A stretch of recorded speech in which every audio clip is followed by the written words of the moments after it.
महाराष्ट्र विधानसभा चुनाव में बारामती सबसे हॉट सीट बन चुकी है। यहाँ एक के बाद एक कह सकते हैं दमदार मुकाबले देखने को मिल रहे हैं। एक ओर अजीत पवार है तो दूसरी ओर शरद पवार ने अजीत के ही भतीजे युगेंद्र पवार को टिकट देकर चुनावी समर को दिलचस्प बना दिया है। एनसीपी के राष्ट्रीय महासचिव ब्रजमोहन श्रीवास्तव ने बताया कि अजीत पवार बारामती में कई सालों से स्थानीय राजनीति करते आए हैं। ऐसे में उनकी जीत को लेकर कोई शक नहीं है। शरद पवार गुट के प्रवक्ता अरविंद तिवारी का कहना है कि बारामती सीट शरद पवार की सींची हुई जमीन है। जो कुछ भी लोकसभा में अजीत पवार ने किया है वो किसी भी तरीके से स्वीकार नहीं था। जनता इस बात को जानती है, इसलिए जनता इस बार शरद पवार को ही वोट करेगी, ना कि अजीत पवार को।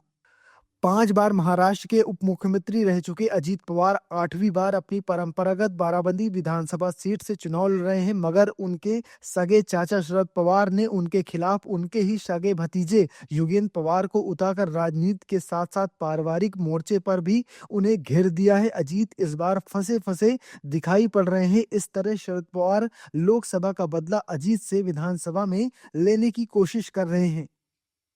विधानसभा चुनाव में बारामती विधानसभा क्षेत्र में खुद अजीत पवार को ही अपने भतीजे युगेंद्र पवार से तगड़ी चुनौती मिल रही है। इसकी एक वजह यह है कि शरद पवार उन्हें हर तरह से सबक सिखाने की ठान ली है। युगेंद्र के नामांकन में शरद पवार खुद गए। लोकसभा चुनाव के समय ही करीब-करीब पूरा परिवार अजीत को छोड़कर शरद पवार के साथ नजर आने लगा था। उनके अजीत के जो कुछ भाई हैं, वो श्रीनिवास पवार भी शामिल थे उनमें, और उनका बेटा युगेंद्र अब अजीत के खिलाफ चुनाव लड़ रहा है।